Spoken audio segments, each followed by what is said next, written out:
Hey people. Hey people.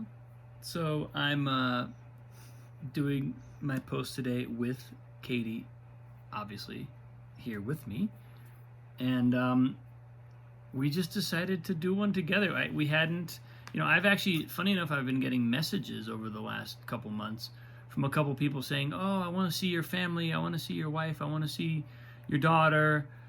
And it's not that I've been avoiding that. It's just that I kind of haven't. There she is. Cutest girl ever. So I haven't really honestly been avoiding it. It's just this has kind of been my personal post. I do it kind of as it comes to me during the day, and that's how it's worked. But Also, I'm not really big on the whole doing videos and being seen thing, which is why I'm doing this today, because it terrifies me. well, right, and I think that you're bringing up exactly like one of the things that this has really done for me, which is basically create a place where something every day that is genuine that's going on in me gets seen. I bring it out, and I think if you watched from the beginning, it was like day 9 or something where I was like, oh god, like I can't just keep doing these posts about like some random thing that doesn't actually have any meaning for me, or like I found myself even after like a week just searching for like random tidbits to share until I realized, oh no, this is actually about saying something honest every day, like something real. And then of course all of the subjects come online that like you're afraid to talk about. Like, am I going to talk about my family? Am I going to talk about personal, feelings that are vulnerable or that are like not, that we generally try to hide, the things that we don't generally kind of put out there onto the internet. And that's kind of like, you get why I'm doing it. I suppose. Well, I think for me, it's more, he just was jokingly. So basically, I was journaling over here after we're doing a meditation retreat, and I was journaling at the end of the meditation retreat, and then Robin needed the room to record, and then he said, unless you want to record with me, and I was like, ugh. So then of course I had to say yes, with the caveat that if I don't like this, we can not post it, but But if you're that's watching this, it means we decided it's that. a bit of a cop out. Yeah. So do I get to talk about what's coming up for me these days? Of course. Okay, Obviously. cool. So we are buying a house, which if you've been watching Robin's videos, you know. And Robin saw the house today for the first time, which was kind of nerve-wracking, I'm sure for him, but also for me, because I was the one that said, I think this is the house. And he just sort of trusted me. And then we went to see it and it was like, hope you like it.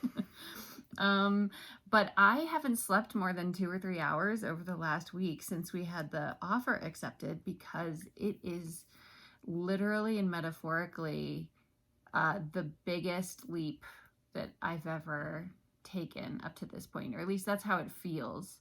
And the thing that I keep forgetting is that the house is still not bigger than me. But it feels bigger than me. It feels like, oh wow. I'm the type of person that's already paying the electric bill in my head and the heating bill, and I'm looking at our income to mortgage ratio, and I'm looking at, like, that's where my mind instantly goes. And it feels like that's all on purpose, because the other thing that I know or noticed about this house is that I'm also pretty freaking powerful, if I do say so myself, because when we started looking at houses, and I only remembered this recently, is it started when we looked at the house across the street from this house, and I was just like, this neighborhood is amazing. I mean, look at the architecture in this house, in this neighborhood.